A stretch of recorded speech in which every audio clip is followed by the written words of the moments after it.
Can we all agree that we all love America tonight? You know, it's so good to see everyone because we've been all locked up for the past few years. It's great that everybody can come out tonight. We're going to start with a prayer.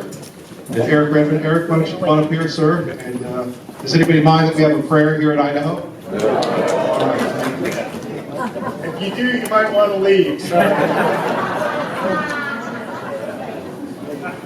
Thank you for all you patriots that are here. Thank you for our founders. George Washington took bullets, and yet they never touched his flesh.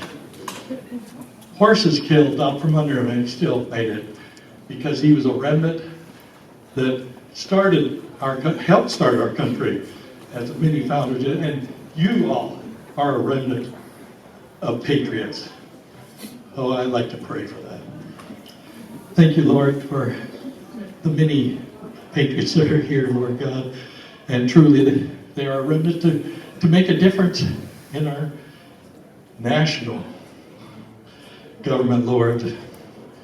Here we are in the state of Idaho, and we all think it's a great state. I think it's a great state, Lord, and you created it, so help us to make a difference.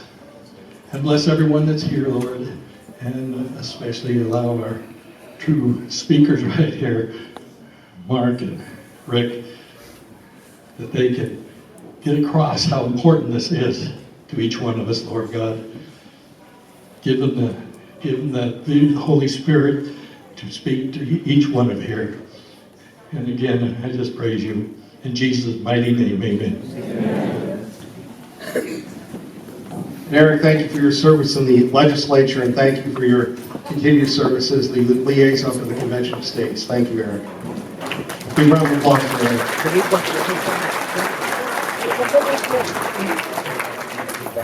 So it's fascinating to try and introduce these two gentlemen, and we could go on and on and on this evening.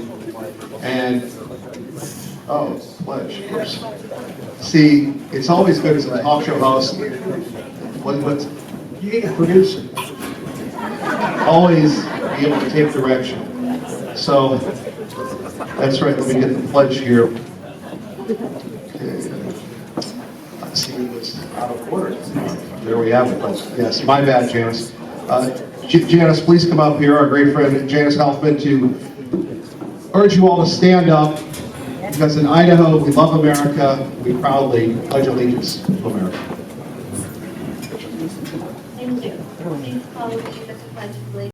I pledge allegiance to the flag of the United States of America and to the republic for which it stands, one nation, under God, indivisible, with liberty and justice for all.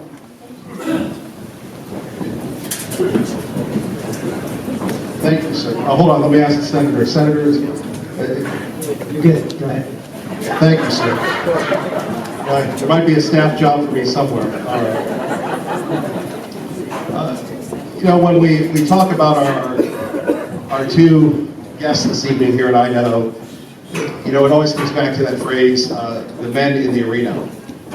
These gentlemen have accomplished so much, and they've chosen to be here in Idaho to speak to you tonight, to answer your questions, when they could be doing other things. Our friend Mark Meckler, the highest compliment I can give to Mark is when the country was in peril.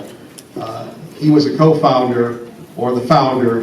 It depends on how humble he is, of the Tea Party Patriots. I remember watching him on television. I remember him being the tip of the spear. And how many of us remember the Tea Party?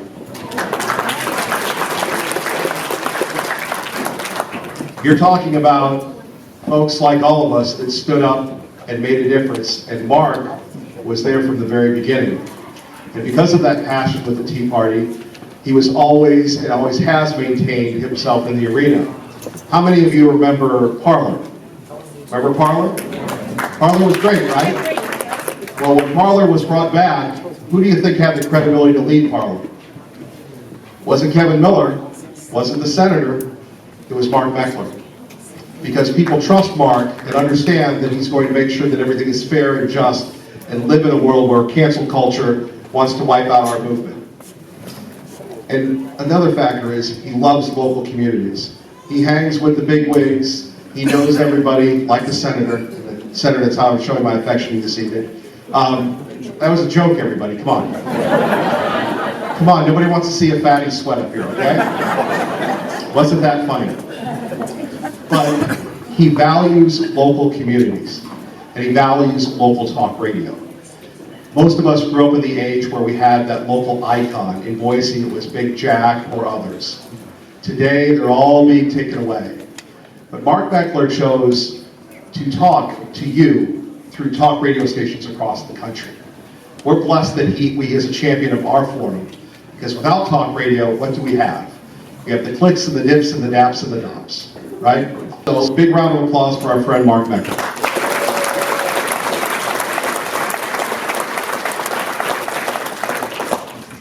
And how do you introduce Rick Santorum?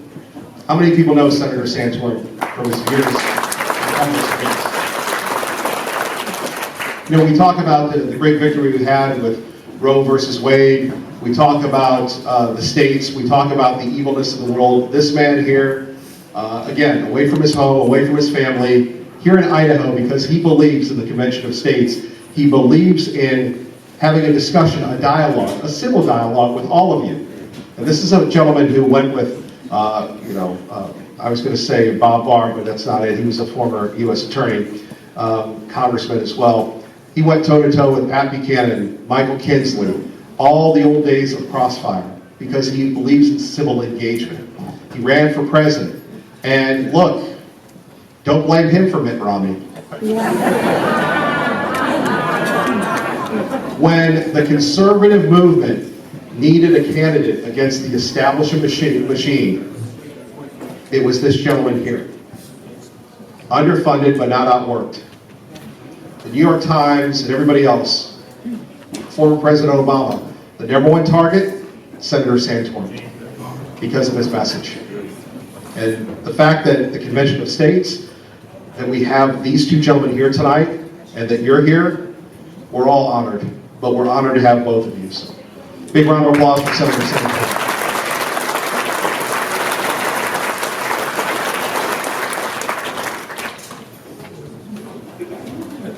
Yep, go ahead, Mark. All right. You can tell we're very well scripted, right? I gotta say, you always hear it, it's stereotypical for speakers to say it's a great honor to be here. And it is a great honor to be here. But for me, maybe it's a little bit different reason. You know, I've been doing politics now in one way or another for about 13 years. And I came into politics as a grassroots guy. I come from a little town in Northern California. I had to escape. I became a refugee to Texas 4 years ago. But I lived and raised my kids in a little town called Grass Valley, California.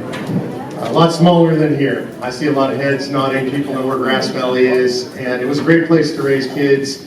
Very small community, tight-knit, a lot of ranchers. It's an old ranching and logging community. And it's where I still feel most at home in communities like that. And so for me, having traveled all across the country and doing media in New York City or being in Washington, D.C. with famous politicians, and I got to be with Tucker a few weeks ago. How many of you guys saw the Tucker interview? Yeah, so doing that kind of stuff, it's great to be able to do that kind of stuff. I really appreciate that God gave me the gift of being able to be out there doing what I believe in. But there's nothing I like more than being in a meeting like this and hanging out with people that are like me. I'm not a Washington, D.C. guy. I've never felt at home in Washington, D.C. From the first time I went to Washington, D.C. to do politics 13 years ago, I went to that city and I felt like, and it's sad that I felt this way, it shouldn't be this way, but I felt like this isn't my city. It belongs to third-party interests, people I don't understand, doing things that don't make any sense to me, and I come home to a place like this, being with people like me in Boise, and I feel at home. And that's why I do what I do, literally. Because I'm a grassroots guy. I got a couple of kids. I got dogs. If any of you watch me on Facebook, it's just the real deal. I'm not out there to prove anything to anybody. We're not out there to build our personal reputations or to profit. We're doing this because we believe in you. One of the things I hear very often as I'm traveling around the country that I really struggle with, and I hear it especially in legislatures as I travel around, is I hear legislators say, We can't have a convention of states right now because there are no Madisons, and there are no Adamses, and Patrick Henrys, and George Washingtons. And I find it incredibly insulting, not because I could fill the shoes of any of those men, but because when I travel around the country in rooms like this all over the country, and frankly in legislatures all over the country, I meet men and women that can fill those shoes. This country of 350 million people is filled with literally hundreds of thousands of people, in my opinion, that could stand in the founder's shoes. And when people say that, when they say to me that we don't have those kind of people in this country anymore, that is what I would describe as a statement of elitism. And they're saying that they believe in themselves, generally speaking. They think they could fill those shoes. They think that they can tell us what to do. They think they can tell you what to do, but they don't think you're capable of running your own lives. And they don't believe that you could be trusted with the Constitution of the United States of America. And that document was drafted by people like you, for people like you. Right? That was every man's document. You know, you look at the Declaration of Independence, and we look at it and we think it's so masterful and so amazing. Towards the end of his life, Jefferson wrote in a letter to one of his friends that there was nothing new or original in the Declaration of Independence. It merely expressed the sentiments of the common Whig of the time. That was their political party. And so I feel like we all walk in the shoes of the framers and the founders of the United States of America. I got involved in this movement, in the Convention of States project, because of the failure, I hate to say this and I take responsibility for it, of the Tea Party movement. In 2010, we elected the largest swing class in the history of Congress since 1938. It was absolutely incredible, heady times. And I went to Washington, D.C., and I remember being there on Capitol Hill and thinking, everything is going to change. This is an incredible, historic wave election. Congress clearly got the message. The control of the House of Representatives have flipped. Everybody in the country is watching. Everybody knows what happened. Everything's going to change. I was so naive. What changed? Nothing changed. Within 5 minutes, a week, 3 weeks, for some of them a few months, we lost the vast majority of members of that Tea Party class. And I watched it happen up close and personal. It was personally really rough. I knew a lot of these people. We had helped them to get elected. I had their personal cell phone numbers. Pretty quickly, they quit returning our calls. And they were eaten by the swamp. And I remember by 2012, I was talking to friends about what I was going to do in politics, and what I was thinking of doing in politics was quitting. And I'm embarrassed in hindsight, I'm not a quitter, but I didn't know what to do. You know, it's interesting, when you have a political setback, I think we had one of those in the recent elections, you have a political setback and you sit around and maybe you're sipping coffee with some friends or drinking a beer on a Friday night and debating about what to do, and everybody says, I don't know. You throw up your hands, I don't know what to do. And we thought voting would do it, we thought sending the right people would do it, I don't know. That's okay, there's nothing wrong with that, we don't all have the answers. But if you're doing what people like Rick and I do, and you're traveling around the country and people are looking at you and saying, what do we do? Well, people like us have an obligation to try to figure that out. And it was weighing really heavily on me. And I feel very blessed because in 2013, I crossed paths with a guy by the name of Mike Ferris. How many people in here homeschooled their kids or were homeschooled or know families that homeschool? Y'all have Michael Ferris to thank for that. Mike Ferris is the guy that started the homeschool movement in America, founded HSLDA, made homeschooling legal in all 50 states. Man, when I got a chance to meet him, that's an American hero. Founded Patrick Henry College, a great Christian college in Purcellville, Virginia. And I couldn't believe I was getting to talk to this guy. And he asked me a question. He said, are you satisfied with what you've accomplished in politics? And I said, no, I'm miserable. I'm ready to quit. I don't know what to do. And he said, that's because you're approaching the wrong problem. You think we have a personnel problem in Washington, D.C. We don't. We have a structural problem. We've broken the structure of our system of governance. And we can send as many good people as we want to Washington, D.C., and we're still going to get a bad result. And he went through some of the ways we've broken it, the 16th Amendment, the 17th Amendment, the way the Supreme Court has continuously expanded federal power under the Commerce Clause, under the Necessary and Proper Clause. And he said there is a solution. And it's found right under our noses. The framers gave it to us. It's in Article 5. And they told us, in fact, Colonel George Mason told us on September 15, 1787, that we needed to give the power to the people acting through the states to call a convention of states if the federal government became a tyranny. And he asked a question. He said, are we so naive that we believe that a federal government that becomes a tyranny will ever propose the proper kind of amendments to restrain their own tyranny? Anybody believe that? Are they going to restrain their own tyranny? So they knew that back then as well, because they understood human nature. And we kind of chuckle about it when I asked that question now. I'm pretty sure in the convention in 1787, they all laughed out loud. I think it was a forehead slap moment. We don't have video, of course. We don't have audio recordings. We have Madison's notes. Madison's notes say, at that point in convention, nin com, 2 Latin abbreviations for no comment, no debate. Nobody objected to what Colonel Mason said. And in fact, it's the only thing I'm aware of in the United States Constitution where there was no debate and it was unanimously adopted to put it in there. To give us this right, this power to restrain an out of control federal government. And here we are, over 240 years later, and we've never held a convention. Now, I have a pretty vivid imagination, and sometimes I like to imagine what it would be like to actually get a chance to talk to the framers, talk to the founders, what they would think about what's going on right now. And I love to think about talking with Ben Franklin, because he was pretty outrageous. He was the oldest guy at convention. I think he felt pretty entitled to say whatever he wanted to say, because I think he was 81 years old at the time. That was pretty old for back then. And I imagine myself saying to Dr. Franklin, man, the country's a mess. Obamacare, presidential orders, they're doing whatever they want. Congress doesn't listen to us. They're in office for 40 years. And I imagine Franklin over his pint of ale saying, well, how about Article 5? You're using Article 5, right? How many times have you called a convention to restrain the fools? And imagine myself embarrassed in a low voice saying, well, you know, I mean, we're just kind of scared to do that, man. I'm pretty sure what he would say. I probably can't repeat the expletives in this company, but I think he would say, I'm not interested in talking to you anymore. Come back and visit with me again after you've tried to use Article 5 and tell me how it went. And so that's where we find ourselves today. We find ourselves in a position that we have to ask ourselves, do we have the fortitude of the founders? Are we worthy to walk in their shoes? They sacrificed, right? Blood and treasure to give us this incredible country. And over the decades and over the centuries, many, many more have sacrificed and given everything so that we could have the right to step up and restrain the federal government. And now is the time. You know, raise your hand if you don't think the federal government is out of control. Anyone? Okay, so you're in the right place. I like that. We know we've got a friendly audience, generally speaking. I know we all agree with that. The question is, what's the methodology for restraining the federal government?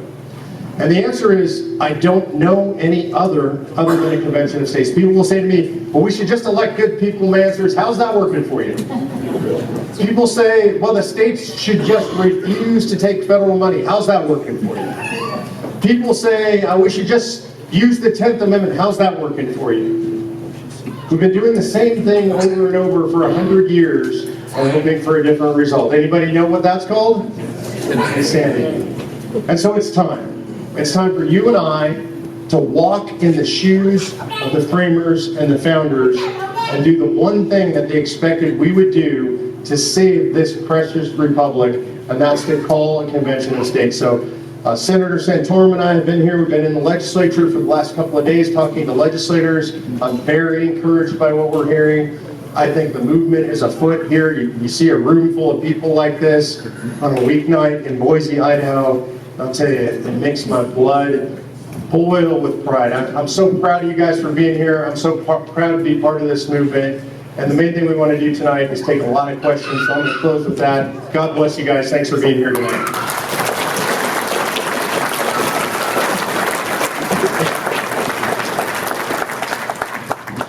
Mark has taken up all my time for opening remarks. Since we were here to take a lot of questions, I figured maybe I should probably get to that sooner rather than later. I just want to thank you all for coming out, sincerely. Last time I was in Boise was 2012. I was running for president at the time. And anybody there at Capitol High School? Well, okay, a handful. That's why I lost.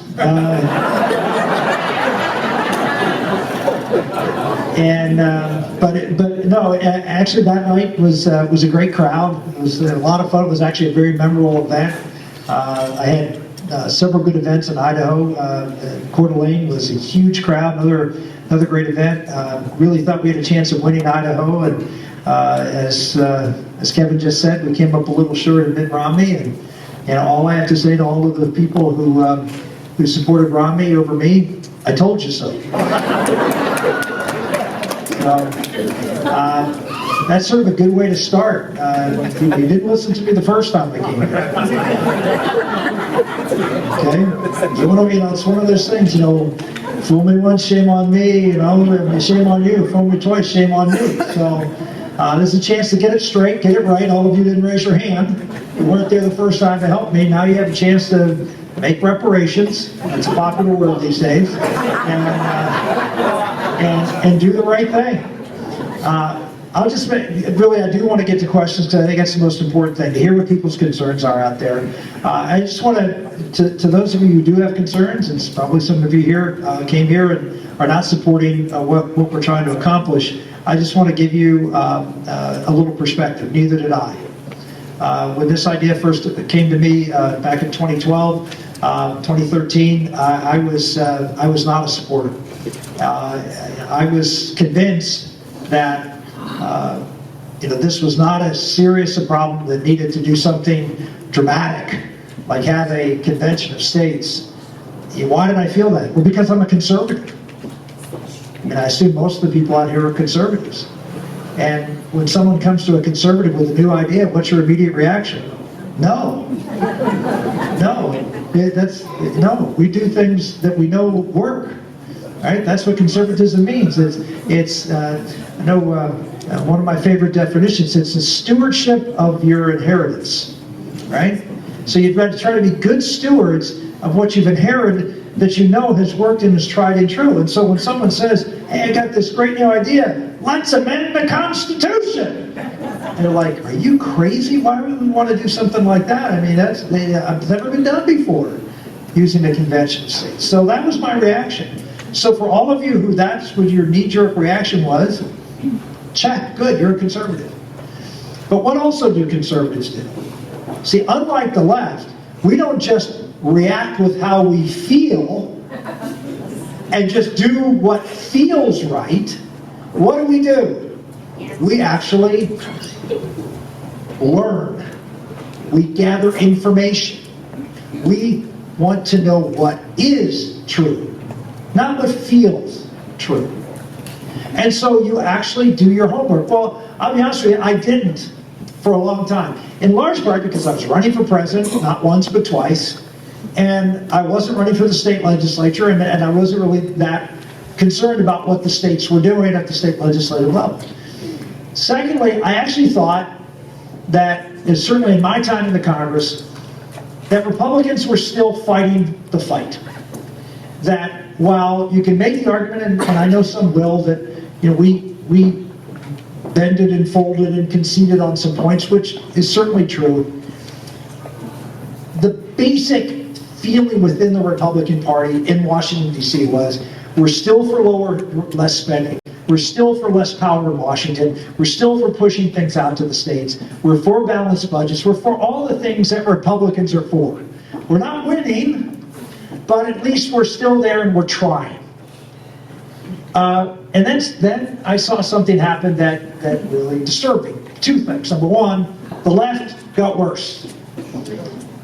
Let's just be honest. It talks about how, the parties are so divided now, and they always, of course, the mainstream media points to Republicans that they've gone off the deep end. No, they haven't. Name one position the Republican Party has changed on in 50 years. None. No, what's happened is the left has gone crazy. And the progressives have taken over that party. So that was number one. So now we have a party that is full-on socialist, heading toward the C word. So that's the one thing that happened. Number two, and I know you have a lot of fans in this room, and I'm one of them, but I just got to be honest, was the Trump administration. And what do you mean the Trump administration? I loved what the Trump administration did. I didn't like how they did it. I didn't like all these executive orders. I was for building a wall, but I'm not for building a wall outside of the Constitution. I'm not for executive orders that bring power to the presidency that isn't his. I'm not for rulemaking that is not consistent with the law in which the rule is made. That's what the other side does. That's not what we do. See, we are the defenders of the Constitution. And what I saw out of this administration, the last administration, really made me question that. And then he did one thing that sort of tipped the balance. It actually crashed and burned my sense that we were still on all the same side. President Trump, I know some people forget this, but it's true. He came out and advocated for the ending of the filibuster in the United States Senate because he was so mad he couldn't get his bills passed in the Senate. And Republicans joined him. Now, you fast forward to just last year, and everyone is saying, oh, it's a threat to the Republic if the Democrats eliminate the filibuster. And thank God for Joe Manchin and Kristen Sinema. But Donald Trump was with them 4 years before. And so at that point, I said, okay, the party in Washington, the Republican Party, has abandoned constitutionalism. They've abandoned conservatism. Look at the spending that happened during the 4 years. When I left the Congress, the GDP, the percentage of debt to the GDP of the country, the gross domestic product of the country, the debt was 23% of the gross domestic product. It's now over 100%. So things have gotten worse financially. Things have gotten worse with the woke culture that we live in and the excessive government spending, and now neither party wants to defend the Constitution. Now, I don't know about you, but for me, I think it's time to do something.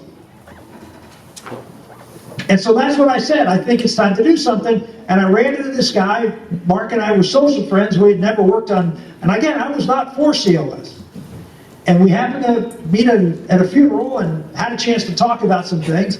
And I was expressing my frustrations as I've just expressed to you. And he said, well, you should, I never thought about it, but why don't you come and join us at convention day? I said, no, I'm against that. He said, well, have you looked at it? Well, no. But, it's, right? Oh, runaway convention, all these things you're throwing, these buzzwords you kept hearing about.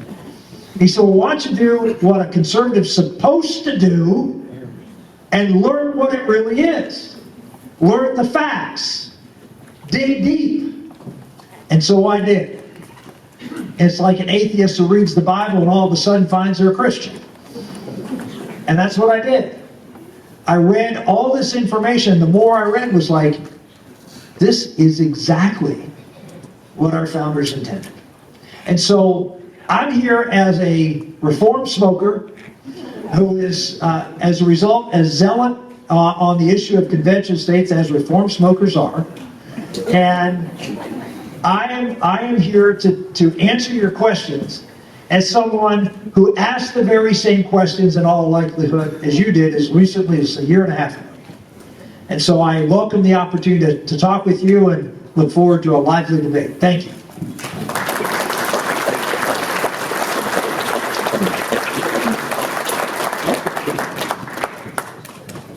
You guys have the card?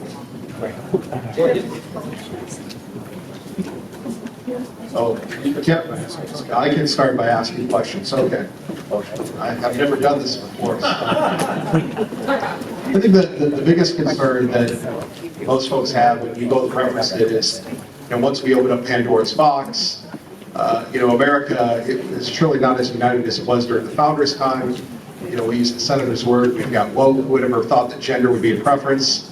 And all of a sudden, if we open this up, gosh knows what we'll create. So how do we make sure that we get back to the Constitution and we don't get to something resembling what we have in the state of California?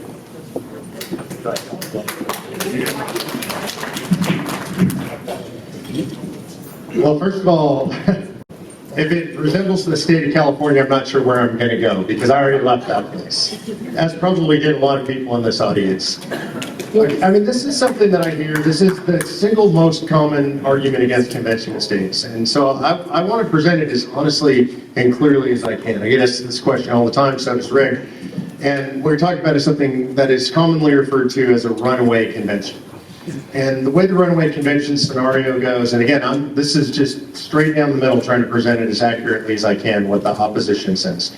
They say that what's going to happen is if 34 states pass the resolution, which is what has to happen to get the convention, 34 states pass the exact same resolution, and the resolution says the only things that can be talked about are term limits for Congress and term limits for the deep state, fiscal restraints on the federal government, that would be things like a balanced budget amendment and tax caps and spending caps, and anything that would limit the scope, the power, and the jurisdiction of the federal government, that would shrink the federal government. All 34 states have to agree to that. And so this runaway convention idea presupposes that that's already been done. Okay, so 34 states have agreed. I got to tell you, likely that's going to be just 34 states with both houses controlled by Republicans.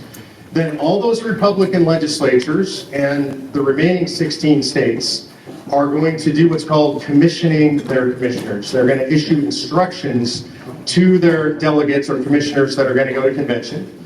Those instructions will limit the delegates or the commissioners to doing what those three things say, and states may limit them even more. In fact, some states like Indiana have put in what they call delegate limitation acts that impose felony penalties on any commissioner who doesn't do what they're supposed to do. States will retain the authority over those delegates. The delegates go to convention. Now, this is where the runaway convention comes in. And so our opponents say, well, what's going to happen is those people from those 34 states and the crazy leftist states like California are going to conspire to not follow these 34 resolutions that brought them into convention, to throw all of that out and to say, you know, we're going to do whatever we want. And one, I just got to comment on human nature. This is going to be the biggest political event literally in the history of the United States of America. Everybody in America will be watching it. It's going to be wire to wire. It's going to be on C-SPAN and CNN and Fox and every radio station and television station. They're going to do profiles on all the commissioners. It's going to be round-the-clock coverage.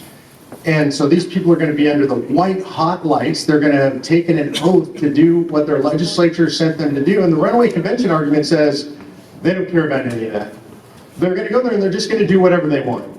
And one of the things I hear most often is what they're going to do is they're going to throw out the Second Amendment. I hear this one all the time. I take a little bit of personal insult to that. My mom is a retired law enforcement officer. My son's a Marine. Chuck Cooper, one of the longest term litigators on behalf of the NRA, on behalf of the Second Amendment, is on our legal advisory board. And the Second Amendment's not at risk, and I'm just going to do some simple math for you all. Now, you got to forgive me, I come from Los Angeles, California originally. That's where I went to public school. My math may not be perfect, so check it. All right? It takes 38 states to ratify anything that comes out of convention. It's important we remember that the convention has exactly no power. All a convention can do is make suggestions. Now, I don't know about you, I've never been afraid of people gathering in a room to make some suggestions, but some people say that that's a really scary thing. And let's say they get crazy and they do all this stuff that I say they can't do, and they propose to repeal the Second Amendment. They send that out to the states for ratification because it's just a suggestion, and now 38 states have to ratify the repeal of the Second Amendment. Now, if you do that math in the inverse, it means 13 states can stop any amendment. And if we're talking about the repeal of the Second Amendment, that means the 13 most conservative states in the United States of America could stop it. And the reality of a legislature is it means one house in each of the 13 most conservative states could stop the repeal of the Second Amendment. That's a pretty low bar to stop something. And by the way, what a legislature has to do to stop the ratification of an amendment is nothing. Literally nothing. No hearings, nobody introduces it, nobody ever speaks about it, and then they have not ratified. And for those of you who haven't been around legislatures much, and I know Rick could affirm this for me, and legislators in the audience could affirm this, the easiest thing for a legislature to do is nothing. It's not controversial to do nothing. So that's what it takes to stop it. Now, in regard to the Second Amendment, very specifically, there are currently 25 states in the Union that have constitutional carry, no permit required. We're about to get the 26th added to that. There are 24 states in the United States where you can carry your handgun. In the state capital, there are 14 states, including your glorious state, where you can take a loaded AR, sling it across your back, walk into the legislature, sit in the gallery and watch the proceedings. Now, I am not suggesting that. Just to be clear, but I'm saying you can do that. Do you really think we couldn't find 13 houses out of literally 99 houses in all the legislatures in the United States of America that would say no to that. I mean, it's an outrageous fantasy that there could be a runaway convention that would repeal the Second Amendment or anything really bad. And I'll close with this, and that is, I made this offer, and I'll make it to y'all here. My personal email address, mmeckler@cosaction.com. If you're worried about it, then tell me the amendment you're worried about as a conservative or a libertarian. Make a list of the 38 states that'll ratify it, send it to me, and we'll have a personal conversation. I've made that offer to millions of people over 9.5 years. I've never received any money. So I'll close with that and pass it to you. Yeah, Mark, I think you've covered most of it. Just remember that the people who are going to be appointed as commissioners are, in all likelihood, all going to be state legislators.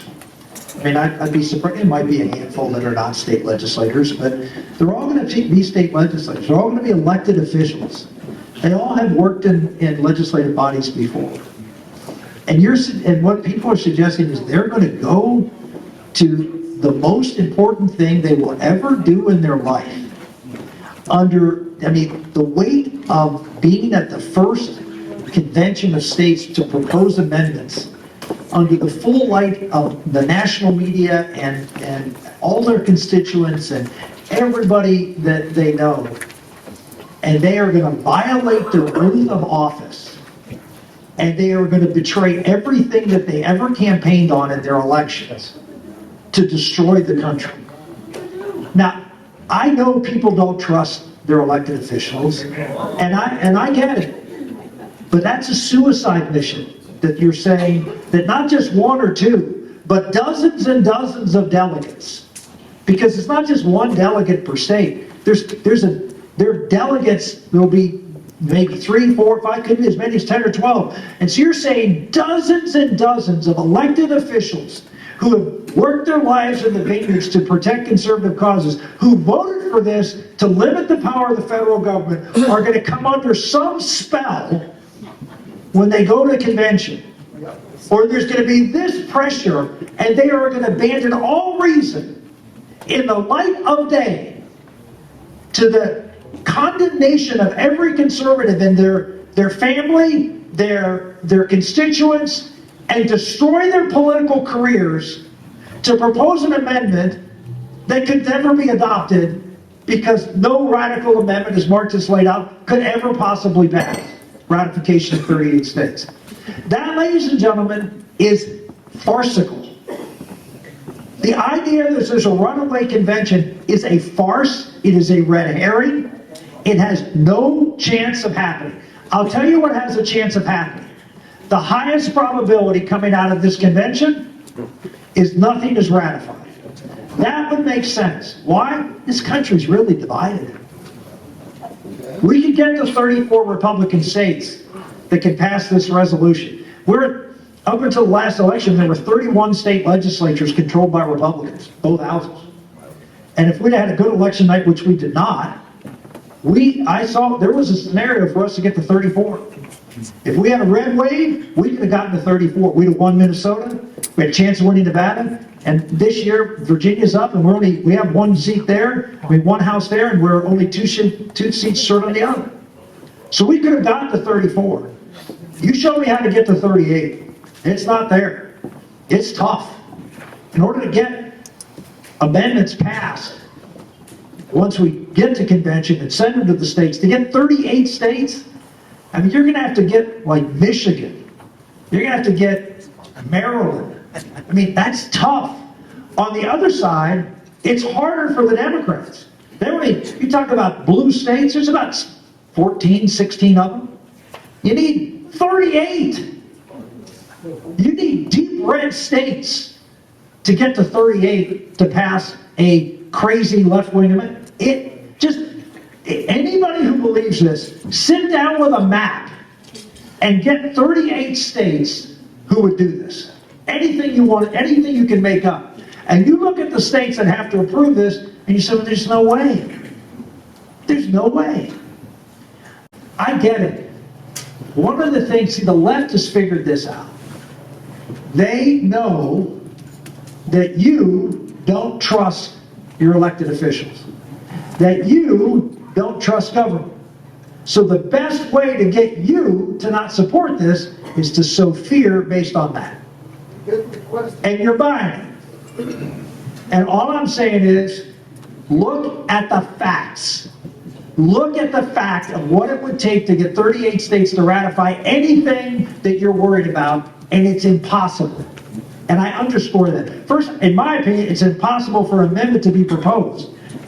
By the way, there's a very good chance that would be taken to court, and now the Supreme Court may not knock it down, but the idea that people are going to destroy their careers on a impossible task of getting an amendment passed that has no chance of being ratified, people are not generally suicidal when it comes to these types of things. In fact, what you do know about your member of Congress and member of the legislature is they like to get reelected. This will guarantee that they will never be elected again in their life. So will term limits. Well, yeah, okay, that's a different issue. So I'm just saying, any rational view of this is not, it will just tell you that this argument is specious and should be discarded in the dustbin of arguments. Sure, and then we'll get to the questions, everybody. Yeah, I want to add one more thing, because conservatives, one of the things that I think makes us different fundamentally from progressives or liberals is that we like to know what the foundations of our arguments are. Now, this is really important. We should always make sure that we're doing this. We need to know where the things we're arguing come from. And as both of us are attorneys, please don't hold that against us. But as attorneys, one of the things we're trying to do is be very clear the difference between allegation and fact. And one of the things that the left likes to do is they like to say things, allege things, and then they allege that the things they're alleging are facts, just because they said them. And so I always want to know, well, where'd you get that from? You know, why do you think that? Is there some place I can look where you got those facts from? So it's important that you know where the runaway convention argument comes from. And most people don't know this. And it's not unreasonable to hear runaway convention, it's scary, so they don't know where it came from. Where it comes from is in the 1970-73, to be exact, we get one of the most evil decisions ever issued by the United States Supreme Court, and that's Roe versus Wade. That decision is signed by Chief Justice Warren Burger. So it's his court, it's the seminal decision of his entire legal career. Not long after, states started passing Article 5 applications to overturn Roe versus Wade. And at that time, we're actually moving towards the bicentennial of the Constitution. And there's a commission set up to celebrate the bicentennial. On that commission is Chief Justice Warren Burger. Also on that commission is a great fighter for life, a constitutionalist, I think one of the greatest women on the right in modern American history, Phyllis Schlafly. And they become friends. And I don't think there's anything wrong with that. She had a respect for him. You know, he'd become the Supreme Court, the Chief Justice of the Supreme Court. But she made a fatal mistake in reasoning, and that she asked him what he thought about the idea of calling a convention. At the time, they were using the idea of a convention to overturn the seminal decision of his career. So she said, Mr. Chief Justice, what do you think about the idea of this convention? What do you think he's going to say? Great idea, Phyllis. Why don't you destroy the seminal decision of my entire life? And instead what he said is, for the first time in American history, we might have a runaway convention and lose our beloved Constitution. By the way, if you read all of his writings, everything he ever wrote in his life, every word he ever spoke publicly that was recorded, he never spoke once in his life, never wrote a word in his life about Article 5 until that letter. He then goes out, and we document all this on our website, you don't have to take my word for it, and got two professors, one from Harvard and one from Yale, to write law review articles about the idea of a runaway convention. The goal was to use the right against itself to prevent them from using the remedy of the Constitution to save the Constitution. So that's where this comes from. David Horowitz, who is the greatest modern chronicler of the American left, has written an entire piece on this. He did the research. He says this is left-wing propaganda that has been perpetrated against the right and is now a virus on the right being used against itself. This is a very common method of the left in America. So it's important that you know this, and there is a through line, by the way, that you can see in the American body politic now, because 5 years ago on Good Friday, every single radical leftist group in America It's Common Cause, Center on Budget and Policy Priority, La Raza, MoveOn.org, Planned Parenthood. They all signed a press release. Over 250 groups have signed this press release right now, all radical leftist organizations, saying that this is the worst thing that could possibly happen in the United States of America. This is the radical left. Just a couple of weeks ago when I was on Tucker Carlson, Media Matters did an entire expose on their interview, and they said these people are horrible and terrifying because they intend to do away with the administrative state, shrink government, impose term limits, and impose a balanced budget amendment. I wanted to send the check, but I couldn't figure out where to send it. Thank you. So the radical left is entirely aligned against this. Virtually every major nationally known figure in the United States of America who's spoken on this, Mark Levin, Ben Shapiro, Sean Hannity, Governor DeSantis, and on and on and on, has aligned in pro-Convention of States territory. So you got to look at the lines and how they're drawn. Radical left on one side, and all the right-wing, nationally known conservatives, on the other side. So that's the foundation for Convention of States. Okay, let's go to the first question. The truth is, we are a red state, but we have blue management. How can we be sure to get constitutional delegates to attend? Yeah, the delegate selection will be done by the state legislature. All I can say is that and this is really important to understand, the current situation in the country is you sitting here right now in Idaho have very little impact of what's going on in Washington, D.C. You have no control over what Joe Biden does, what the Supreme Court does, what the Congress does. Yeah, you can elect a congressman, you can elect your senators, but you really don't have much real influence on the deterioration of freedom in this country and the accumulation of authoritarianism in Washington. Now let's switch. You pass a Convention of States resolution, and now your state legislature is charged with the task of crafting a commission to select delegates, and then eventually after they pass a commission to say, here's how we're going to select our delegates. So that's the first piece of legislation. They'll pass a piece of legislation saying, okay, we'll pick 4 from the House and 4 from the Senate, or something like that. Well, are you going to have an impact on how they do that? The answer is, Yes. heck yes you will. You show up in numbers like this and more, which I'm sure you will, and say, we want it done this way, then you're going to have an impact on that. So I don't know what they're going to do, but what I do know is you will have much more influence on that than anything they're doing in Washington, D.C. And that's exactly what the founders intended. And you say, well, I won't like what they do. Well, then do something about it. And you can. You see, this is an empowering step for you. Right now, you are not empowered. Oh yeah, you can get them all. Like I said, I'm not discouraging you from electing good people to office in Congress and electing good people in office for the Senate. You need to do that. We count on Idaho to send us conservatives.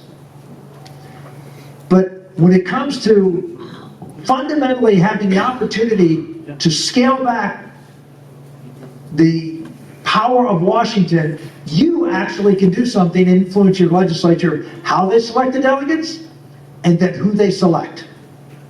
So if they say, oh, we're going to pick 4 from the Senate, 4 from the House, probably nothing wrong with that, or 5 or whatever. But then you can actually start putting pressure on your elected officials, come up with a plan, never go to a fight without a plan. So come up with a plan and make sure that people that you trust are in that delegation. But you have power to do that here. How? Look at this crowd, and there'll be bigger crowds. This is going to be the biggest thing that happens in this country. And so you have an opportunity to weigh in up here. And you say, well, they may or may not do what I want. Well, they're never, may or may not, that's always the case. But the question is, where do you have the biggest influence? And it's here, not there.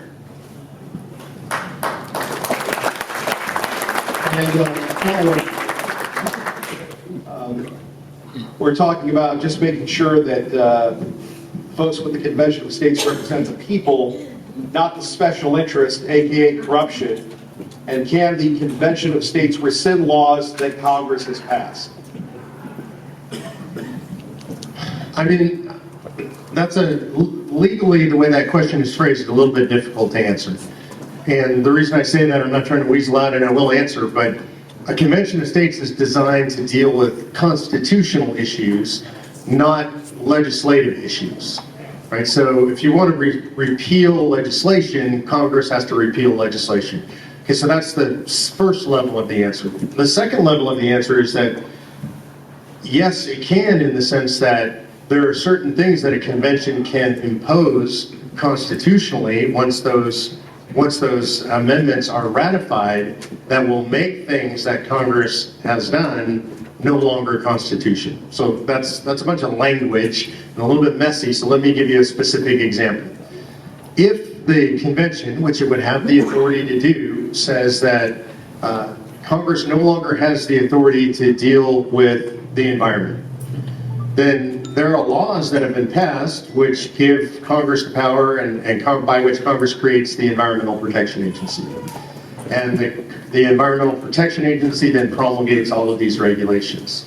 If the convention were to pass and the states were to ratify an amendment making it unconstitutional for the federal government to be involved in the environment and issues surrounding the environment, then the EPA would no longer be a viable entity. And so in essence, while there wouldn't be a quote-unquote repeal of that legislation would no longer be constitutionally viable, would no longer be allowed. So it's essentially a two-step process. Things that Congress have done already can be made unconstitutional via amendments. Is that good? Yeah, that's absolutely correct. Okay, can the convention do anything about George Soros? Well, that's worth a round of applause. And rumor has it I'm funded by George Soros, so I take personal offense at that question. And that's the next one. Who financially supports the Convention of States process? Where can we inspect the contributions? Right. Yeah, and I'm happy to address this one. You know, this is one I get all the time. You know, we're a big money, dark money organization. But I can tell you specifically, I know exactly who's in charge of raising the money for Convention of States because I sleep with her every night. It's not as bad as it sounds, it's my wife. And literally my wife Patty is the lead fundraiser for Convention of States. Convention of States has, we don't have an office building, you know, we don't have a high rise in Washington DC or anywhere else. We prefer to spend our money on target in the grassroots activities all around the country. We do have actually one high-rise office. My office is in the house, and Patty's office, my wife, it's up above the garage, so we call that the high-rise. That's the big fancy high-rise office. We have over 200,000 donors to Convention of States. That fluctuates between $25 and $39 on average. And about 65-70% of our budget comes from donors in that size range. People ask this question all the time, where can we inspect your donors? And the answer is, you may not. And you never will be able to if conservatives have anything to do with it. See, transparency is for government. Privacy is for people. And this is something that goes all the way back to the founding, that people need to be able to engage in political activity in private, because if they can't, then what they do is cancel culture shames them out of the game. As somebody who comes from California, I was there when Proposition 8 passed in California, the Marriage and Family Act. And it was a great day for California. And I know business owners who gave $50 to that who got driven out of business, picketed, protested, and driven out of the state because their names got revealed for giving $50 to that effort. And I can assure every donor to this organization, whether they give $5 or $500 or $5,000, really, I'll do everything in my power to be sure that those donations are never made public. And this is really important. You as conservatives don't buy into this dark money garbage. This idea that dark money is ruining our politics. If it weren't for donors who are able to give privately, then the right has no chance in this country. Now, this comes out of the Citizens United decision, and I hear this all the time. Citizens United, this decision is, in my opinion, the greatest free speech decision of the modern era. And most people don't know this. You'll hear people on the left all the time talking, we got to overturn Citizens United. And every now and then I hear conservatives say this, and I'm horrified. Remember, a lot of you are old enough that you remember Ronald Reagan's Time for Choosing speech. Incredible speech. He's speaking up for Barry Goldwater. I think it's one of the best speeches in modern American history. That speech was financed by a group of donors, business people who put the money on to buy the time on TV, to rent the auditorium and have that filmed and put on TV so that Reagan could give that speech. And the campaign finance regime came in behind that from the left to prevent that from ever happening again. And Citizens United is the decision that overturned that and allowed for the creation of groups of donors to get together and pool their money to engage in that kind of political activity, because the unions do that every day and conservatives didn't have an alternative methodology. So this is our way of equaling the free speech playing field, and we will always protect the anonymity of our donors. I just want to emphasize, the left wants us to disclose. They put up, the state of California had passed a law saying that nonprofit organizations have to disclose their donors for one reason. They want to go out and slam every conservative they can and destroy them. And you say, well, won't the right do the same thing? Well, number one, the right doesn't control the news media. The right doesn't control Hollywood. The right doesn't control the business community. All the major institutions that can slam donors for things that they don't like are all controlled by the left. And so for someone out there asks, oh, I want to see your donors. Please don't call yourself a conservative, because you're not. I mean, if you want to expose freedom-loving Americans to the abuse of the left, you are not a conservative, and you don't care about freedom in this country.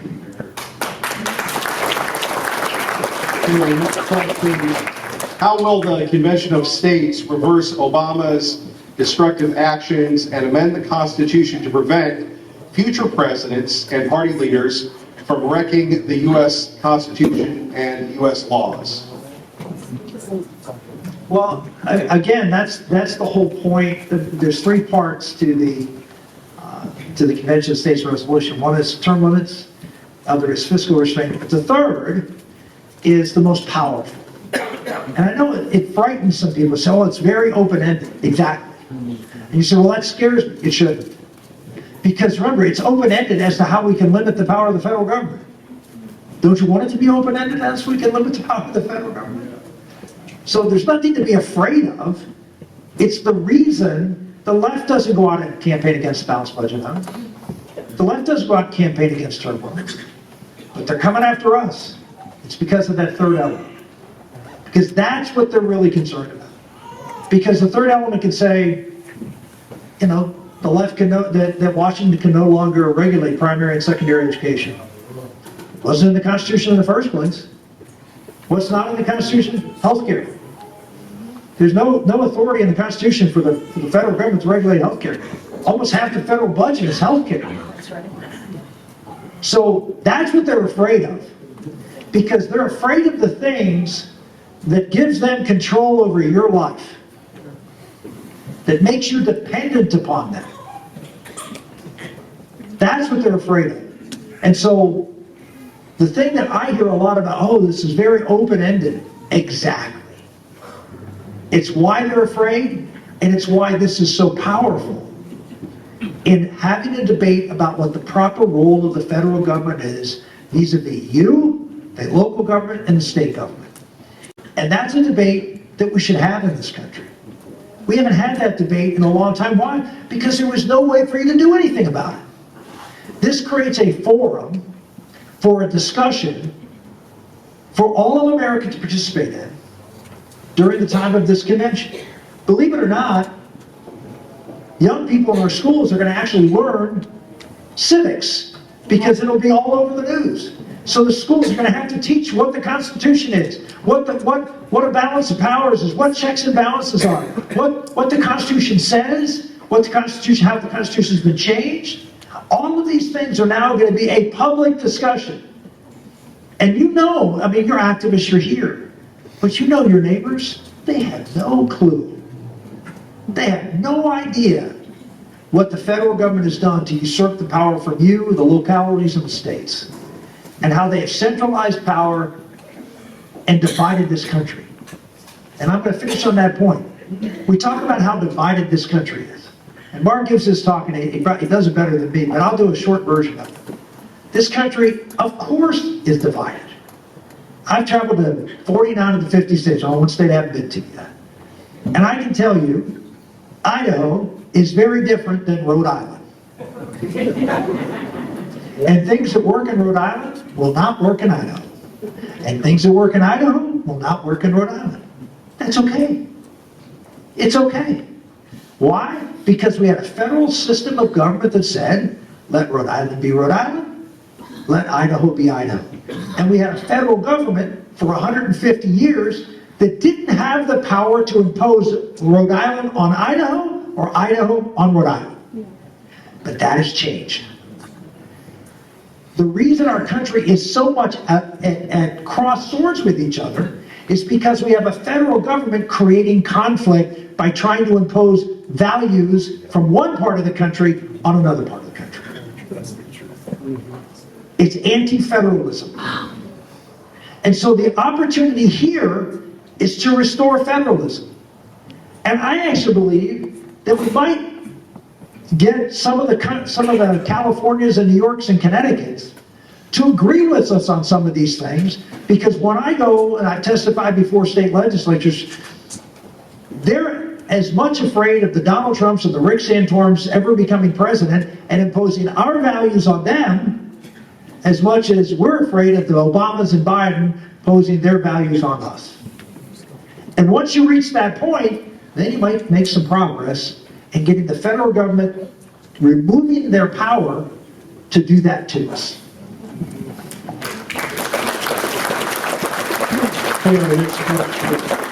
Why would a convention of states be the best way to promote balancing a budget or enacting term limits? How will this eliminate corruption in our government if the Constitution is already not adhered to? Well, let me handle the last part of that question, and you can handle the first part. I hear this a lot too. Well, nobody pays attention to the Constitution anyway. Well, first off, yeah, they do. Has it been changed over time? Yes, it has, over 200 and some odd years. But 2 points. Number one, if you look at the amendments to the Constitution, and I would ask you, which of the 27 amendments that have been passed since the founding, which has been fundamentally ignored? Was the popular election of senators ignored? No, we popular elect senators. Was the women's right to vote ignored? No, women have the right to vote. Was prohibition ignored? Well, no, there was a lot of trouble, but they repealed it. Was the repeal ignored? No. I mean, you can just go on down the list. Was the abolition of slavery? No, that wasn't ignored. Now, we had problems in certain areas of the country, but the country accepted these amendments because why? Because 38 states, or 3/4 of the states, ratified it. There was a national consensus. That's what the founders believed in. They believed we needed to get a national consensus to change our fundamental law. And that once you had a national consensus, then the country would accept it and move on. And that has happened in every case. Now, I'm not saying if you go back to the First Amendment and say, wow, we've eroded some of the things of the First Amendment. Yeah, but that's over 250 years, ladies and gentlemen. Okay? I'll take that. I'll take 250 years of an amendment holding up pretty well. Right? So, I'm not saying that if we passed whatever amendment that took the government out of education, that there wouldn't be fights and everything, but for a long period of time, they would hold to that. Why? Because no politician in their right mind or no court is going to stand up and say something that was a national consensus that got Democrat and Republican states to pass, that somehow or another they're just going to fly in the face. This is not going to happen. One of the things I found, and I know this is going to be strange for you, There's not a whole lot of political courage in Washington, D.C. There really isn't. It's not like they go out and try to rub your noses, right? They don't go out and try to offend you. They don't go out and do things that don't have some popular support. Now you say, well, look, some of the things they do don't have popular support. Well, not here, but they do in New York City, and they do in Chicago, and they do in the districts that they come from. You don't see too many heroes in New York City stand up and oppose gun control. Why? Because everybody in their district's for it. So you say, well, they do things that don't agree with you, but again, they do things that are consistent with where their constituents are. And that's the point, is that there are very few brave people who stand up and say, this is right, I don't care what my constituents say, I believe this is right, and we're going to do that. If a thing passes with 38 votes, no one's going to stand up for any long period of time and fight that. Yeah, and then the first part of the question is, why is this the best way to get term limits in a balanced budget amendment? And the answer is, or get the budget balanced, nobody's going to balance the budget without this. And they're not going to balance the budget because it's against human nature. If you believe that you have an infinite pile of other people's money to spend, you're not going to stop spending that money. And that's really what they believe. That's the way they look at it. It's not your money, by the way. It's their money. And it doesn't belong to you. It belongs to them. And they believe it's a bottomless pit. They don't see the consequences to continue the spending. And by the way, stopping the spending is not going to be easy. This is really important to understand. About 70% of it are now entitlement programs. And reforming those things and slowing or cutting the spending is going to be very painful. And a lot of it's not going to be very popular either. Everybody wants to cut spending unless it's the spending that benefits them, right? And so there's a constituent for every dollar spent by the federal government. So those spending cuts are difficult. And so we actually are doing the politicians a favor by imposing some form of balanced budget amendment on them, because then they can say to their constituents, look, I don't have a choice. This is what the Constitution says. We have to balance the budget. I don't like doing it. It's very difficult, but we've got to make some difficult decisions. So that's the only way we're going to get them to balance the budget. And term limits, well, do you think they're going to limit their own terms? I mean, we know they're never going to do that. It's funny, I had this conversation with Ted Cruz not long ago. Bless his heart, he's proposing a term limit amendment in Congress. Do you think they're going to vote for that? No. They're never going to limit their own terms. So the only way we're going to get these things is if we impose these things on them. Okay, do you have any drafts of the amendment that would be discussed at the Convention of States? No, we don't have draft amendments, and there's a specific reason for that. I mean, first of all, it's important to understand that what we have is what's called a subject matter application. In other words, neither Rick nor I is proposing a specific amendment. As I said, there's 3 subject matter areas, and the convention itself is meant to be a deliberative body. They're supposed to go in and have debates and have discussions about what the right kind of amendments are. That's the process and how it was designed to work. But there's also a strategic reason for this. See, we studied the entire history of the Article 5 movement in America, and states have been bringing Article 5 applications since the very beginning of the country. There have been over 400 applications. We've never reached the requisite 2/3 of states because the applications haven't done what's called aggregating, meaning they're not the same. You need 34 states or 2/3 of states at any given time to agree on what they're going to come together and talk about, and that hasn't happened. One of the reasons it hasn't happened is, in a lot of cases, there were very specific amendment proposals.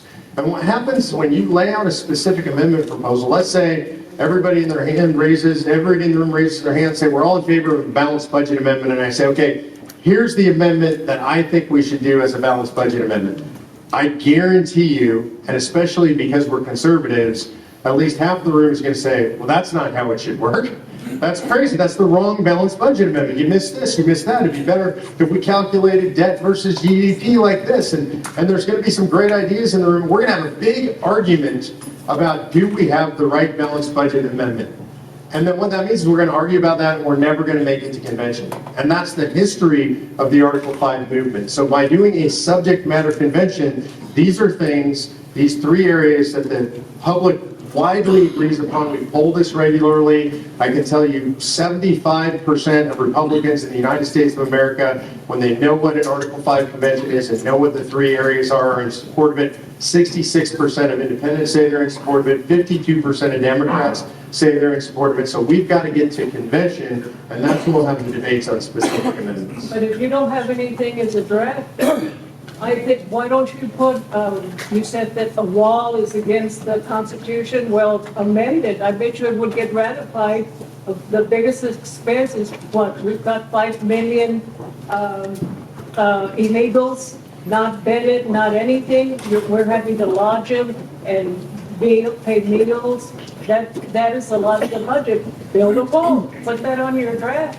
It should be a discussion at least. It should be a discussion at least, and people can discuss that kind of thing at convention. But again, our draft isn't dealing with specific issues. It's subject matter area. And you should actually like that. And you're throwing up your hands, and I'm going to push back really hard. Because what you're saying is you want something very specific. If I put up something very specific right now, it will be attacked. And I promise you, based on 200 and almost 50 years of history, and I've got all the history on my side, and no offense, but you don't, it won't make it to convention. You mentioned that the medical cost is way up high. We are having to provide medical care Absolutely. to every illegal that comes in here. So if we prohibit the federal government from being involved in medical care and the health insurance industry and the health industry in America, then that would prevent them. And then states could do whatever they want. And so again, that can be discussed. But the problem is what you're discussing with me, and I appreciate it and I agree with everything you're saying, but you're discussing what are your most important issues, your pet issues. And what we want to make sure is we have a convention where everybody like you can bring up their ideas and we can debate that in a national debate and decide what the American people want. The Constitution. Well, we'd ask everybody to save their questions for after or for the cards. We do have a question about the cards. We'll get to that. But how close is Idaho from joining the Convention of States? And is it up to our legislators to vote for Idaho to join the Convention of States? Yeah, I mean, to say how close, I don't know how to measure that. But here's what I can tell you. I've been coming to Idaho for, I'm going to say 7 years now for Convention of States. So I got a thick skin and I'm going to come back no matter what happens every single year until we get it done. I can tell you walking into the legislature this year has been an entirely different experience than I've ever had in Idaho before. I can tell you that the support is widespread. You guys had a really strong turnover in your legislature, which I think is always healthy. You know, we talk about term limits, but you guys did the term limits here. You turned a lot of people out of the legislature. You had a lot of retirements. There's a lot of new blood in the legislature in both houses. And we had by far the warmest reception that we've ever had in the Idaho legislature since I've been doing this. And yeah, it's up to your legislature to make that decision. And so it's legislative leadership, it's committee leaders, it's new members, it's senior members. I can't even count the number of people you and I met with, but it was very positive all the way through. Okay, I just encourage you to meet with your members. And I say this all the time, having been a member of Congress for 16 years, just remember, your legislators are people too. And like any other person, when you meet someone, they want to be treated as you do with respect. And so I just encourage you to be respectful. I encourage you to be kind. If they say no or they're undecided, be kind and try to make your point. One of the things I just encourage is personal contact. Go to their town hall meetings, go and meet into their offices. Let them know that your representative and your senator from your district knows that you care about this and that it's something that is important to you. And you don't have to be loud, you don't have to be mean, you don't have to provide information, say you're willing to talk. If you're comfortable about talking about it, point to reference places for them. But the more they can hear from you, and the more it's personal. And what legislators don't like is they don't like getting form letters and sort of all these form emails and things like that. That just doesn't have the impact. particularly because it's so easy to do that these days, is to send form emails to people or form texts. So personal contact is everything. And so, I would just say this to you, for those of you who have come, either supported it before you came here or now think it's a good idea, I turn it back to you. I mean, you say, well, we'll have them do their job by passing a convention of the states. I turn it to you. You do your job. You need to do your job of letting them know that this is important to you. You need to do your job as a citizen to be an activist to make this happen. And you're lucky. You're in a state that's not a big state. Your legislative districts are not big. You have outsized impact on your state house member and state senator. I come from a state where my state senator has 350,000 people in their legislative district, right? So it's not, your impact, the impact to a state senate district in Pennsylvania is not big as an individual. Yours is. So take the power you have. It's the beauty of coming from a smaller state. Individuals have much more power in states like this than they do in the Californias and Pennsylvanias and Floridas. So don't pass up the opportunity to make a difference for your country. Our next question is about the format. Why are we not allowed in this event to personally ask our questions? Normally in a town hall setting, constitutional patriots are allowed to ask questions, their own questions. The principal reason is that people don't know the difference between a question and a statement. People are we're here to answer questions. We're not here to listen to speeches from people who want to come here and give speeches. And I know that, I know some people have come here and they want to give their speech and they want to be able to be heard, but the folks that we advertise this accurately, which is this was a town hall meeting to receive questions and provide answers to the questions that we're receiving. So I think we've gone through a bunch of questions. We'll go through all the questions we can.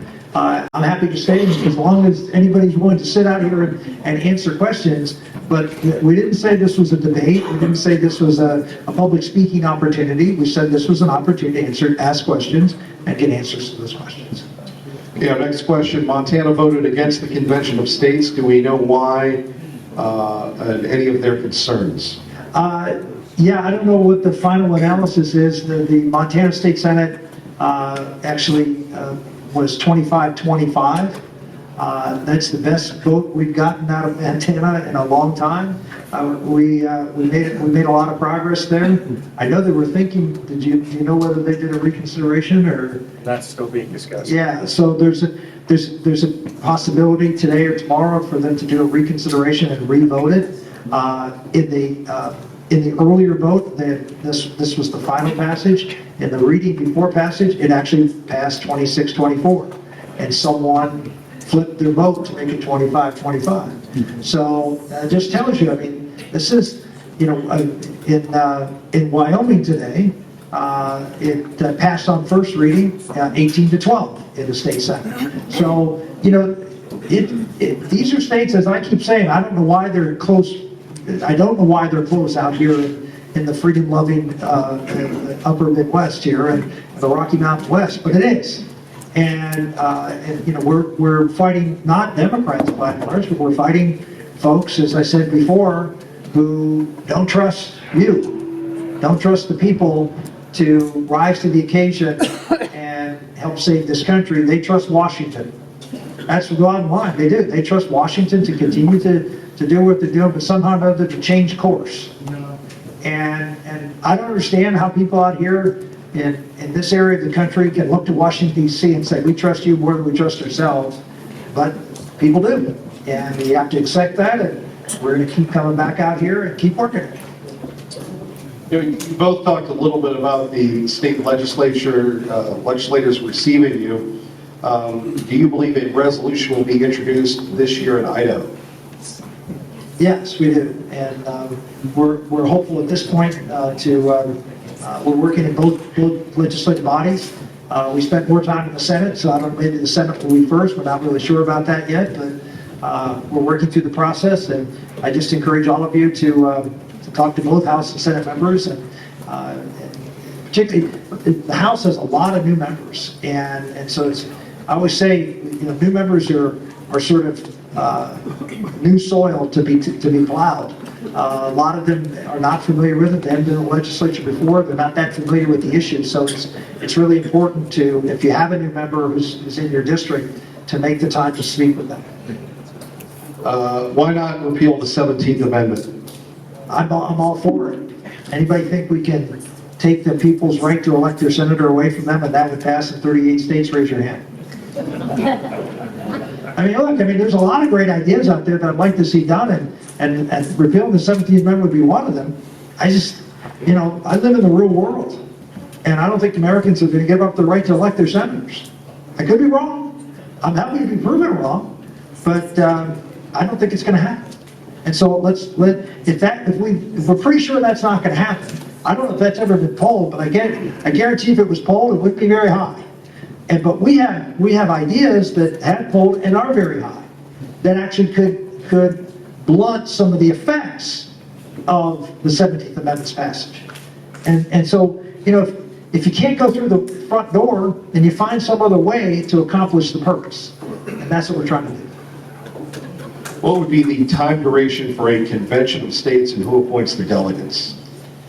Well, the time duration is uncertain. It would be a convention. Remember, these are elected officials, by and large, who are going to be at the convention. So they're probably, in all likelihood, it will be done in the summer months when most legislatures are out of session. My guess is it would be 2-3 months would be the time, maybe a little bit longer than that. But it would be a defined period of time to debate and consider a variety of different amendments. As I said before, the commissioners are appointed by the legislature. And again, where you would have the most impact on how they're appointed, what their commissions would be, what the limitations on their ability to cast votes in favor of certain subjects, all of that can be included in their commission. So again, it's an opportunity for you to influence your legislature as to what type of commissioners, who and what they're going to do when they're there. You have an impact on that. Can the Senate shoot down the convention? Well, yeah, there's no guarantee that it's going to pass. And so we need to get a majority. It's just a simple majority, both in the House and Senate. Both houses have to pass it in the same legislative session. All right, final couple of questions here. Let me see. I'm sure you got some repeats there. I guess so.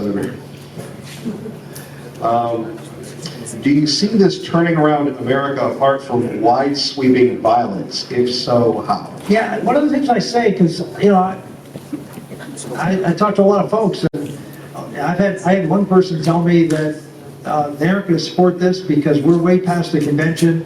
The only thing left is violence. That's what I had a legislator tell me, and not here in this state, but in another state. And so there are people who believe that. I don't.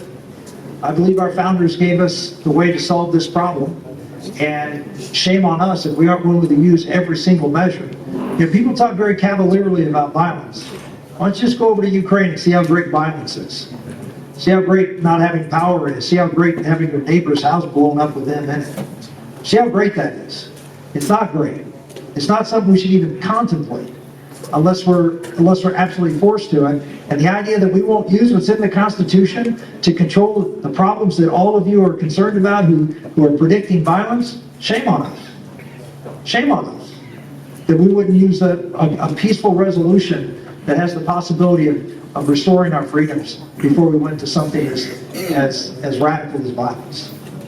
And just a final thought, a closing statement from both of you. Obviously there are people on both sides of the issue in the room, and I want to close with one of my favorite stories from an early American president. John Quincy Adams was the president of the United States. Everybody knows that. What most people don't know about Quincy Adams is that after he served as the United States president, he went back to the legislature and he was elected to Congress, which to me is actually, in today's world, unimaginable, right? So you're the big man, and now you go and you're a backbencher in Congress. because you've got no seniority. And he goes to Congress, and the reason he goes to Congress is because he is a just staunch abolitionist. It's all he wants to talk about when he's in Congress. In fact, he ends up getting the nickname the Hellhound of Abolition. And he's annoying because he doesn't want to talk about anything else. He's not interested in any other legislation. He's not cooperating with anybody else. His colleagues in Congress are so annoyed by him, they actually passed something called the John Quincy Adams Censure Rule. And that rule actually says that if he speaks about abolition on the floor of the United States House of Representatives, that they will hold a censure trial, 5-day censure trial. And he makes the decision to speak about abolition because that means he gets 5 more days to talk about abolition. So he's not an easy guy to get along with. The press doesn't like him because he never says anything interesting because all he wants to do is talk about abolition. And it is a time in our country's history when there's not going to be abolition. He just doesn't have the support. He doesn't have colleagues in Congress that are for it, but he continues to do it on and on and on. And one day he's approached by a reporter in Congress, and the reporter basically says to him, Mr. Adams, why do you keep doing this? You're wasting your time. You're annoying your colleagues. You're annoying us. Why do you keep over and over talking about abolition? And he says something which I think resonates so true to our times, and it's so important. He says, duty is ours, and the results belong to God. Duty is ours, and the results belong to God. That was a man who knew what his duty was. And it didn't matter to him at all whether he ever accomplished abolition because he knew he was doing what he was called to do by God, which is to fight to right a wrong, regardless of the outcome. John Quincy Adams died without seeing abolition. 17 years in the United States House of Representatives. He actually fell on the floor. He had a stroke in the House. If you go to Congress today, you can see a statuary hall that used to be part of the House of Representatives, a little plaque on the floor. It says this is where he fell. This is where he had his stroke. Actually took him to what I think is now the women's cloakroom, and that's where he passed away. You know, in his last time in Congress and in his last term, he met a young congressman, and this young congressman was so enamored that he was serving in Congress with the great John Quincy Adams that he began to follow him around. And he befriended him, and he was mentored by him, and he just wanted to learn everything that John Quincy Adams had to teach. John Quincy Adams had his 3-part plan for abolition, and this young congressman learned the plan and followed him around. And after Adams died, it was such a great honor. They become such good friends that this young congressman, this first-term congressman, was asked to be one of the pallbearers at his funeral. Really extraordinary honor, right? A presidential funeral, and a first-term congressman is a pallbearer. And after that congressman's term is over, he wanted to run again, but back then there was a lot of control by the local parties, and the party told him, no, you can come on home. It's time for you to come home. We're going to send somebody else to Congress. And he went home. Later on, he ran for office again, and he was defeated. He ran a second time. He was defeated again. He ran a third time. And you know who he is, and you know him as the great emancipator, Abraham Lincoln. And I think that's such an important story, such an incredible story, because Quincy Adams did his duty as he saw his duty before God, and because of that, the great emancipator brought us abolition. In his lifetime, he never saw it, but because he did his duty. So today, I would encourage those of you who are in the fight to save the country, whether you're for Convention of States or against Convention of States, to remember the concept of duty in the way that the great founders of this country and the framers of our Constitution did, and do your duty regardless of the outcome. Thanks for that.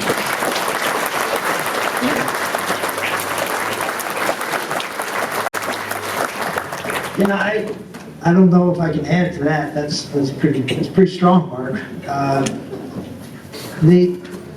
But the message is the right message. You know, the last question was, you know, is Senate going to defeat this, or are we going to lose? Yeah, who cares? I mean, I want to win. I'm not here to lose, but I'm here to do what I can do, right? I'm here to fight the fight and do whatever I can do. And one of the things I've learned in my life, like Mark was just saying, is that if you do what you're called to do, if you do your duty, and you are faithful, what I have learned is that God will be faithful. And I can give you story after story. One story that I can share that when I was debating a bill back in the late 1990s. Some of you have heard of the partial birth abortion bill. Well, I was the author of that bill, and I was the lead sponsor, and I was fighting that battle on the floor of the United States Senate, and it was the first time we were trying to override President Clinton's veto of that bill. And we did very well. I mean, President Clinton had never had a veto overridden, and we had a very narrow majority in the Senate. The House had overridden it, but the Senate needed to do the same. And we even got some Democrat votes that we knew we were going to get who came out in favor of overriding the veto. And this is an abortion measure. Think about that. But we came into the final night, final day of debate, 2 votes short. And we debated all day. I debated 6 hours against Barbara Boxer. I don't know if you know Barbara Boxer. I always say, you know, I'm Catholic, and I always say I'm going to get time off in purgatory for debating Barbara Boxer for 6 hours. And so I finished the debate. We were done. It was about 8 o'clock at night. We were about to wrap up. We have what's called our closing script before we adjourn for the evening. And I was sitting there waiting for them to finish the final touches on the script, and I just had this feeling come over me that I needed to do more, that I needed to say more. And so I went up to the guy in the chair. There was just the 2 of us in the chair. Everybody else had left. No reporters, no anybody. And so I went up to the guy in the chair who was a senator from Ohio, who's now the governor of Ohio, Mike DeWine. And I went up to Mike and said, Mike, I've been sitting there and I'm feeling like there's some things that I need to say. And I said, I'll just be a few minutes. And he said, sure, you know, take whatever time you need. And I said, okay, so I ran back in the cloakroom. It was 8 o'clock at night, and I called my wife. At the time we had 4 children. We had just had 3 children. And I'll never forget, you know, Colin, and our youngest was just a year old and crying in the background. It was late at night for them, 8 o'clock. We were trying to get them to bed, and I'm saying, honey, I said, you know, I know I said I'd be home, but I just feel like I need to say something else. And as my wife would always say, she said, you know, if that's what you feel called to do, you go out there and do it, we'll be fine. And so I went back out there, and I started talking. And about an hour and a half later, don't worry, I'm almost done. About an hour and a half later, I finished. And I sat there and I talked about what just impacted me, that Dianne Feinstein and Barbara Boxer and all these other, Ted Kennedy, getting up there and saying that we had to keep this procedure legal late in pregnancy because women might find out that their baby they were expecting isn't what they wanted anymore. Because the baby may have had cleft palate or some other deformity, and that we needed to kill these children because these mothers didn't want these babies anymore. And so I remember putting up poster after poster. This debate happened. I got letters and communications from all over the country, in fact, all over the world.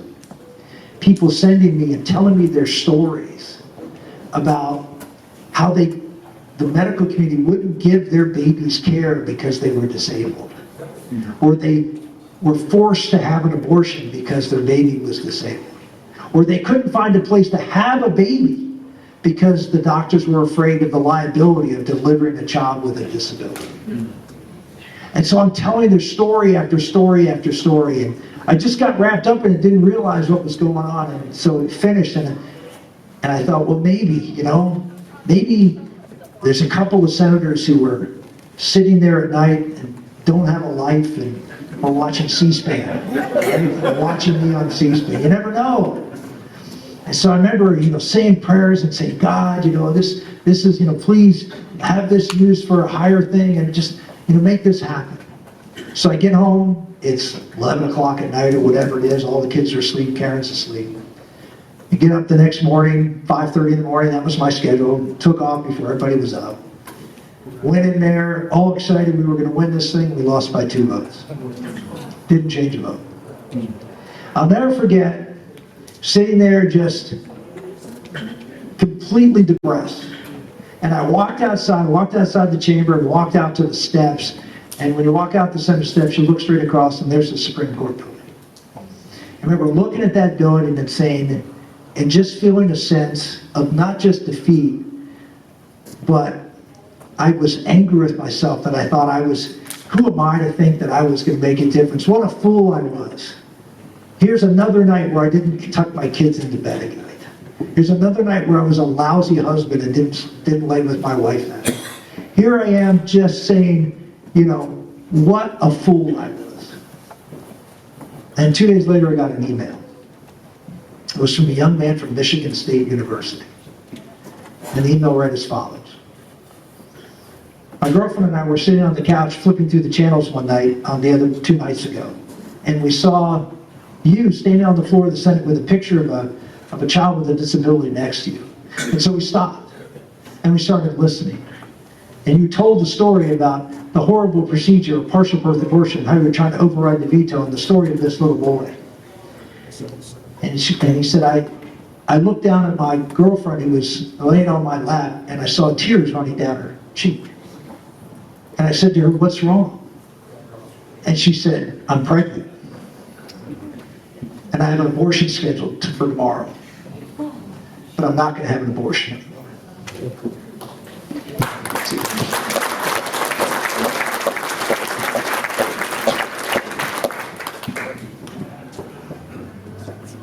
That little girl, against all the odds, because the mother of the girl and father of the girl disowned her, left her, said they wouldn't support her, but she went ahead and had that little girl. And I found out that if you are faithful, God will be faithful. And so all I just say to you is, don't worry about what the result is. I know we can get wrapped up into this world and think that what we think is best for the country is what God thinks is best for the country. But sometimes you got to lose to win. And sometimes you have to accept the fact that God's plan is better than yours. And so pray for His will, and remember, you have no idea what you do if you do it for the right reason, if you do it for good, if you do it because it's God's calling you to do this. You have no idea what's going to happen. As I always tell people, if you lose, you just didn't get the email. Imagine had I not got that email. Yeah. Trust me, there are emails out there for every one of you who pursue God's will. And we just need to do that here. Pray and keep doing the right thing and keep doing your duty. God bless you. Thank you, Senator. Appreciate it.